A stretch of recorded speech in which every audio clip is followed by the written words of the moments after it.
Hello दोस्तों, आपका मेरे चैनल क्रैकिंग फैंग में एक बार फिर से स्वागत है। आज की हमारी प्रॉब्लम का नाम है number of visible people in the Q.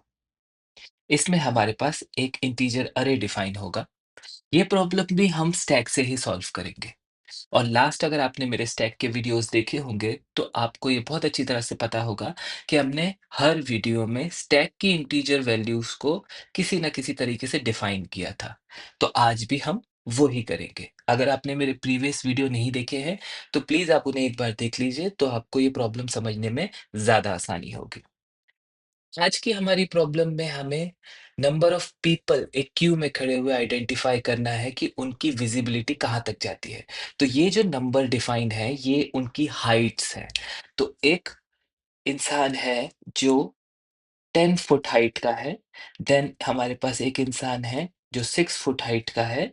Then एक 8 फुट हाइट का इंसान है। देन हमारे पास एक 5 फुट हाइट का है। देन एक 11 फुट। एंड लास्टली एक इंसान जो है वो हमारे पास 9 फुट का है। हमें उनकी आई साइट, ये लोग इस डायरेक्शन में देखते हुए खड़े हैं, तो हमें उनकी आई साइट में कितने लोग विजिबल हैं ये आइडेंटिफाई करना है। तो अगर आप देखोगे तो जो पहला इंसान है उसकी आई साइट पे उसको अपना नेक्स्ट जो इंसान खड़ा है वो दिखाई दे रहा है। देन उसको 8 फुट हाइट पे जो इंसान है उसे वो दिखाई दे रहा है। और फाइनली उसे जो 11 फुट हाइट पे है उसे वो इंसान दिखाई दे रहा है। जो ये हाइट पे इंसान खड़ा है उसको वो नहीं देख पा रहा है बिकॉज ये लोग उसे ब्लॉक कर रहे हैं। उसकी आई साइट को जो 8 फुट हाइट का इंसान है वो उसे ब्लॉक कर रहा है। तो फाइनली जो हमारे पास फर्स्ट एलिमेंट है यानी फर्स्ट इंटीजर है वो 3 लोगों को देख सकता है, तो हम यहाँ पे लिख देंगे 3। ओके। नेक्स्ट हम चेक करेंगे कि हमारा जो सेकंड इंसान खड़ा है वो कितने लोगों को देख सकता है। तो अगर आप देखोगे तो उसकी आई साइट, क्योंकि ये लोग सब इस डायरेक्शन में देख रहे हैं, राइट डायरेक्शन में देख रहे हैं, तो उनको सिर्फ अपने आगे का इंसान देखना है। पीछे के इंसान के बारे में उनको कोई टेंशन नहीं लेनी है। तो आगे के इंसान में उसको सिर्फ एक ही इंसान दिख रहा है, तो हम यहाँ पे 1 लिख देंगे। उसके बाद उसे कोई और दिखाई नहीं दे रहा क्योंकि 8 फुट हाइट के इंसान ने उसकी आई साइट ब्लॉक करके रखी है। नेक्स्ट हम अपने इस वाले इंसान के लिए यानी 8 फुट हाइट इंसान वाले के लिए देखते हैं, तो उसको अपने से नीचे एक 5 फुट का इंसान दिख रहा है और सामने एक 11 फुट का इंसान दिख रहा है, तो यानी उसको 2 लोग दिख रहे हैं। ओके। अब हम नेक्स्ट उसकी बात करते हैं, तो उसको सिर्फ एक ही इंसान दिख रहा है, उसके बाद उसकी आई साइट जो है वो ब्लॉक हो रही है। तो इसके लिए हम लिख देते हैं 1। नेक्स्ट इंसान के लिए चेक करते हैं, उसको सिर्फ अपने से नीचे एक 9 फुट का इंसान दिख रहा है, तो वहां एक और बार लिखते हैं हम 1। और लास्ट वाले इंसान को तो अपने आगे कोई नहीं दिख रहा है क्योंकि आगे कोई इंसान ही नहीं है, तो हम यहाँ पे लिख देंगे 0। तो ये जो हमारे पास वैल्यू बनी ये है हमारा फाइनल आंसर। हमें ये आइडेंटिफाई करना है कि हमारे सामने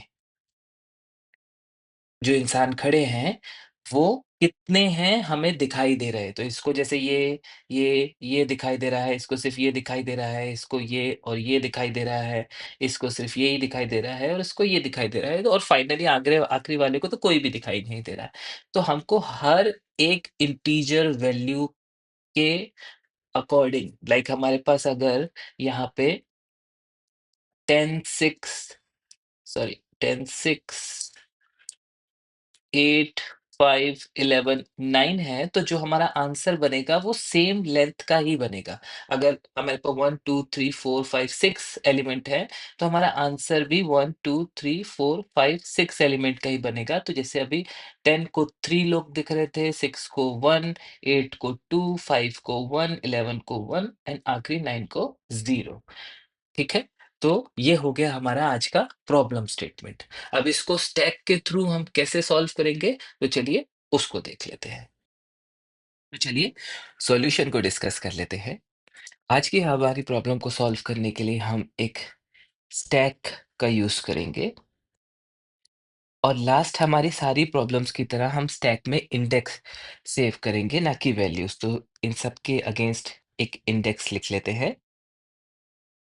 और फाइनली जो हम एक रिज़ल्ट रिटर्न करेंगे, उसमें भी हमारे पास 0, 1, 2, 3, 4, 5 वैल्यूज़ जाएँगी। आज की हमारी प्रॉब्लम में हम क्या करेंगे, हम अपने प्रीवियस इंडेक्स की वैल्यूज़ को चेक करेंगे। मतलब अगर हम यहाँ से स्टार्ट करते हैं और नेक्स्ट इंडेक्स पे जाते हैं, तो हम अपने प्रीवियस इंडेक्स को चेक करेंगे। अगर हमारा प्रीवियस इंडेक्स हमारे करंट इंडेक्स यानी अगर हम इस पोज़ीशन पे हैं, लेट्स से हम इस पोज़ीशन पे हैं और हमारा प्रीवियस इंडेक्स ये है, तो हम 6 is greater than equal to अपना प्रीवियस इंडेक्स चेक करेंगे। अगर वो ग्रेटर नहीं है, दैट मीन्स जो प्रीवियस इंडेक्स होगा, वो उसे देख पा रहा है।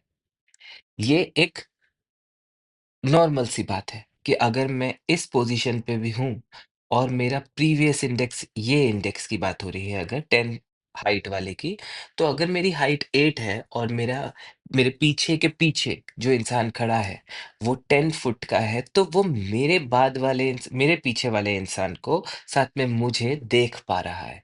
वो तभी मुझे नहीं देख पाएगा या मेरे बाद के इंसान को नहीं देख पाएगा जब मेरी हाइट जो है, वो मेरे प्रीवियस इंडेक्स से बड़ी हो जाती है। और अच्छे से इसको कोड करते टाइम भी समझा जा सकता है, पर अभी इसको हम एक बार ड्राई रन करते हैं ताकि आपको ये चीज़ समझ में आ जाए। तो फर्स्ट इंडेक्स से स्टार्ट करते हैं 0। हम 0 इंडेक्स पे चेक करते हैं कि हमारा स्टैक एम्प्टी है क्या? अगर स्टैक एम्प्टी है, तो हम कुछ नहीं करेंगे, हम कुछ चेक नहीं करेंगे। हम सिंपल अपने इंडेक्स को स्टैक में पुश कर देंगे। ओके? नेक्स्ट हम चेक करेंगे कि हमारा जो मतलब हम नेक्स्ट इंडेक्स के लिए चेक करेंगे और नेक्स्ट इंडेक्स है हमारा 1। हम 1 के लिए चेक कर रहे हैं, तो हम साथ में क्या चेक करेंगे कि करंट हाइट जो है, वो ग्रेटर देन इक्वल टू है स्टैक में जो वैल्यू रखी है उसकी। तो स्टैक में क्या वैल्यू रखी है? हमारे पास 0 रखी है, 0 पे क्या है 10। तो ये कंडीशन भी हमारी फॉल्स हो जाती है। जब ये कंडीशन फॉल्स हो जाती है, तो हमारे पास स्टैक में जो भी इंडेक्स अभी करेंटली पड़ा हुआ है, उस इंडेक्स की पे हम 1 प्लस कर देंगे। तो हमारे 0th इंडेक्स पे 1 प्लस हो जाएगा, तो यहाँ पे 1 आ जाएगा। ओके? और फाइनली जब हम सब कुछ कर चुके होंगे तो हम क्या करेंगे, हम अपने इंडेक्स को पुश कर देंगे। ये हम हर केस में ही करेंगे, तो हमने 1 पुश कर दिया। ओके, अभी हम अपने नेक्स्ट इंडेक्स पे चलते हैं। नेक्स्ट इंडेक्स है हमारा 2, 2 पे है हमारे पास 8। तो 8 जो है, वो ग्रेटर देन इक्वल टू है क्या? जो स्टैक में जो इंडेक्स रखा है, उस पे जो वैल्यू स्टैक पे इंडेक्स रखा है 1, 1 पे है 6। तो ये हमारी कंडीशन ट्रू होती है, राइट? जब ये कंडीशन ट्रू होती है, तो हम अपने स्टैक पे जो इंडेक्स है, उसको पॉप कर लेंगे और पॉप करने के बाद उसके इंडेक्स पे जो वैल्यू है, उसे कर देंगे हम 1 या 1 प्लस कर देंगे या प्लस प्लस कर देंगे, मतलब उसमें तो इंक्रीमेंट करते जाएँगे, तो अभी फ़िलहाल हम +1 कर देते हैं उस इंडेक्स पे, ओके? सिंस ये एक लूप में चल रहा होगा, तो हम अगेन दूसरे इंडेक्स के लिए चेक करेंगे, स्टैक एम्प्टी नहीं है, दूसरा इंडेक्स चेक करेंगे, दूसरा इंडेक्स है 0, 0 पे व वैल्यू है हमारे पास 10। तो हम यहाँ पे डाल देंगे 10।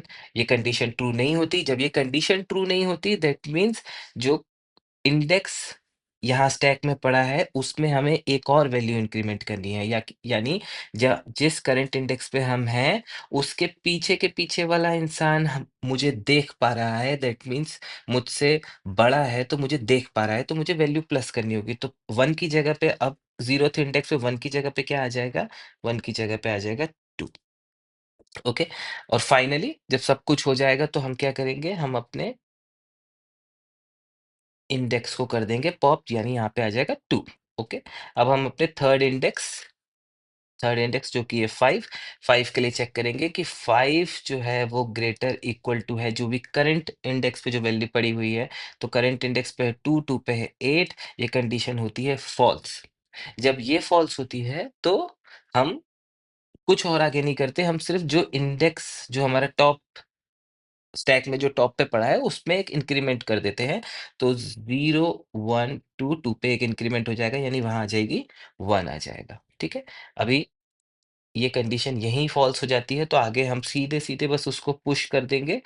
हमने यहाँ पे 5 को पुश कर दिया। अब हम नेक्स्ट इंडेक्स के लिए चलते हैं। नेक्स्ट इंडेक्स है हमारे पास ये, जो कि है 4। 4 इंडेक्स पे हम चेक कर रहे हैं, यानी 11 जो है वो greater than equal to, sorry हमने यहाँ 5 पुश कर दिया, 0 1 2 3 आना चाहिए था, क्योंकि हम थर्ड इंडेक्स पे थे, तो इसको हम थर्ड करते हैं। वैल्यू नहीं, हम इंडेक्स पुश कर रहे हैं। तो हमारे थर्ड इंडेक्स पे क्या वैल्यू है? 5। तो 5 इज लेस देन, करेक्ट, ये करेक्ट बात है। तो हम इसको कर देंगे पॉप।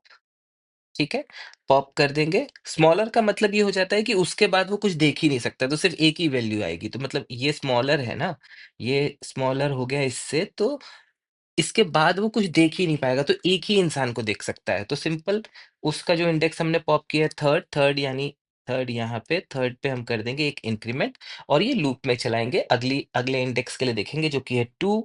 2 पे हमारे पास है 8। 8 is less then, yes 8 is less then, तो हम क्या करेंगे, हम कर देंगे इसको पॉप, और 2 इंडेक्स पे एक वैल्यू को इंक्रीमेंट कर देंगे। तो 2 पे अभी हमारे पास है 1, तो 1 की जगह पे हो जाएगा वो 2। सिंस अगेन ये लूप में है और हमारा स्टैक खाली नहीं है, तो हम चेक कर लेंगे अगली वैल्यू के लिए, जो कि है हमारे पास 10। तो 10 भी हमारा स्मॉलर है, तो उसके पीछे वाला इंसान भी उसको देख पा रहा है। तो 10 के हम क्या करेंगे, ये वैल्यू कंडीशन ट्रू होगी तो हम इसको करेंगे पॉप, और इसकी वैल्यू पे इंक्रीमेंट कर देंगे 1 का। तो ऑलरेडी वहां पे 2 है, तो 2 की जगह पे, सॉरी, ऑलरेडी वहां पे 2 है, तो 2 की जगह पे हो जाएगा वो 3। ओके, और फाइनली अब स्टैक एम्प्टी हो चुका है, तो हम क्या करेंगे, अपने इंडेक्स को कर देंगे वहां पे पॉप। अब लास्ट इंडेक्स जो कि है हमारा 5, अब 5 इंडेक्स के लिए चेक करेंगे।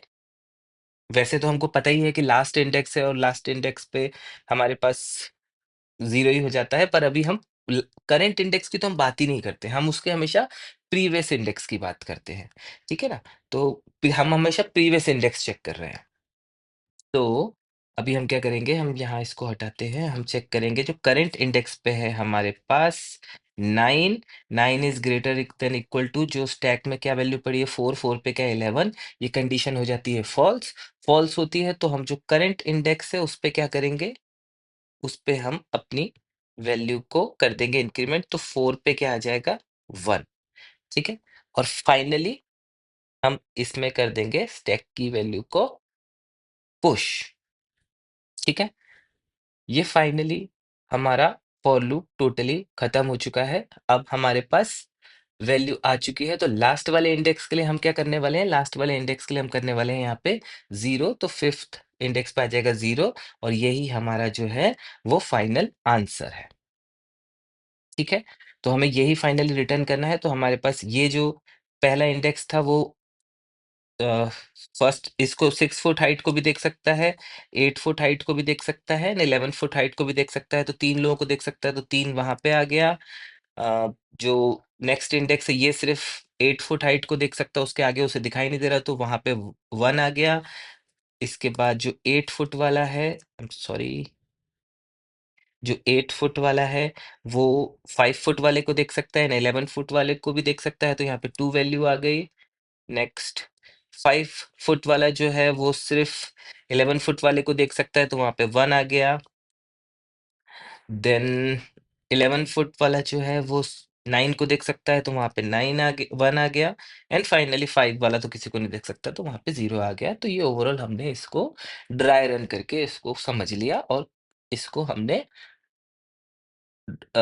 प्रॉपरली वैल्यू निकाल ली कि स्टैक को यूज करके हम कैसे करने वाले हैं। अब ये जो कंडीशन मैंने बताई थी उसको एक बार समझ लेते हैं। कोड करने से पहले हम कोड को कैसे लिखने वाले हैं वो समझ लेते हैं, कि हम एक स्टैक तो यहाँ बनाने ही वाले हैं, जो कि ये हमारा स्टैक है। इस स्टैक से पहले हम हर वैल्यू को इटरेट करने के लिए एक चलाएंगे अपना फॉर लूप, जो कि नॉर्मली एक फॉर लूप है एक एक वैल्यू को इटरेट करने के लिए। जैसा कि हमने डिसाइड किया था कि हम हर बार ये चेक करेंगे व्हाइल लूप में कि हमारा स्टैक एम्प्टी है क्या। तो हम व्हाइल में चेक करेंगे एम्प्टी नॉट एम्प्टी। ओके। और साथ में एंड वैल्यूज में हम ये चेक करेंगे कि हमारी करंट इंडेक्स पे जो हाइट है वो स्टैक की प्रीवियस से बड़ी है क्या। तो मतलब अगर मैं यहाँ लिखूं तो अरे के स्टैक के पीक पे जो हाइट है वो लेस देन इक्वल टू या करंट की जो है वो ग्रेटर देन इक्वल टू है पीक पे। तो यहाँ पे आ जाएगा अरे का ith इंडेक्स यानी करंट इंडेक्स। ये हमारी व्हाइल कंडीशन हो गई। इसके अंदर हम कुछ करेंगे वो ये कि जब ये ट्रू हो जाती है तो हम क्या करते थे कि यहाँ पे जो भी हमारी वैल्यू होती थी उसको हम कर देते थे पॉप।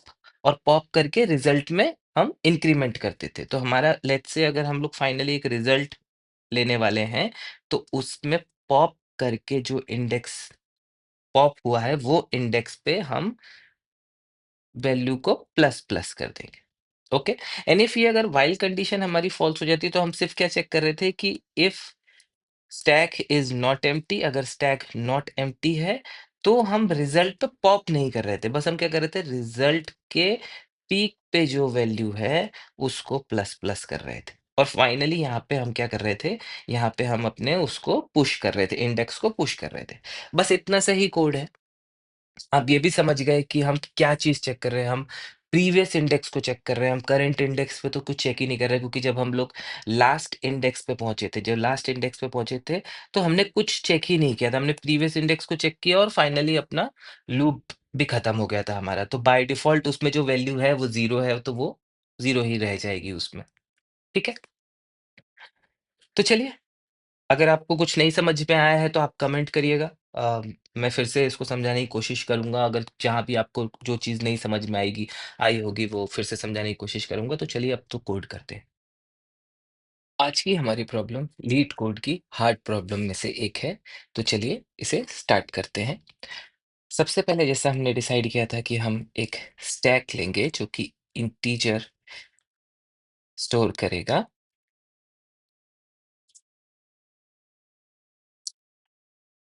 न्यू स्टैक से डिफाइन कर देते हैं और उसके बाद एक रिजल्ट लेंगे जो कि सेम उस साइज का होगा जिस साइज का हमारा अरे या हाइट्स है। ओके। तो इसमें लेंथ के बराबर कर देते हैं।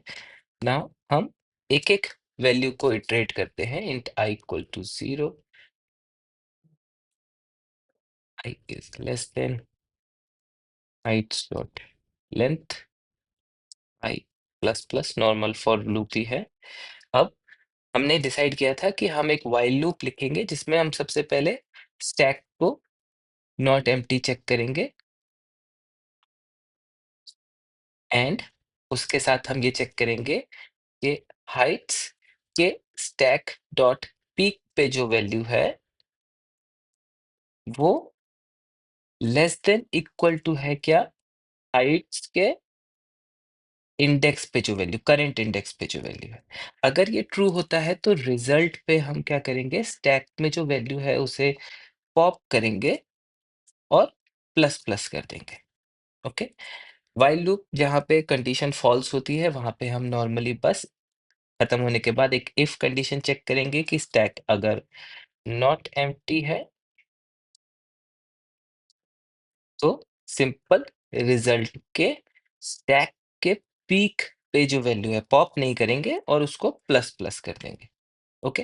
एंड फाइनली हम इफ के बाद स्टैक में पुश करेंगे अपने आई को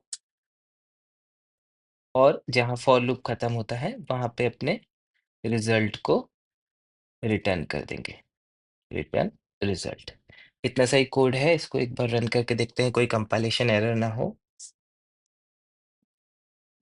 है हमारे पास यहाँ सेमीकोलन मिस है। फिर से रन करते हैं। ठीक है।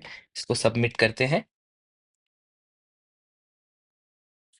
तो ये सबमिट हो गया। ओके। स्टैक में प्रॉब्लम हार्ड हो सकती है, प्रॉब्लम सुनने में बड़ी लग सकती है, लेकिन उसको सॉल्व करने का एक पैटर्न होता है। उस पैटर्न से ही हमने सारे क्वेश्चन सॉल्व किए हैं। तो स्टैक के ऑलमोस्ट हमने सिमिलर पैटर्न के ऑलमोस्ट सारे क्वेश्चन कर लिए हैं। हर क्वेश्चन को करने की ज़रूरत नहीं है। सब क्वेश्चन एक दूसरे से मिलते-जुलते ही होते हैं। तो अब हम हमारे किसी नेक्स्ट टॉपिक पे मूव करेंगे। ओके, तो नेक्स्ट टॉपिक का इंतज़ार करिएगा। तब तक के लिए पहले लर्न करिए, फिर अर्न करिए और चैनल को सब्सक्राइब कीजिए। Thank you for watching.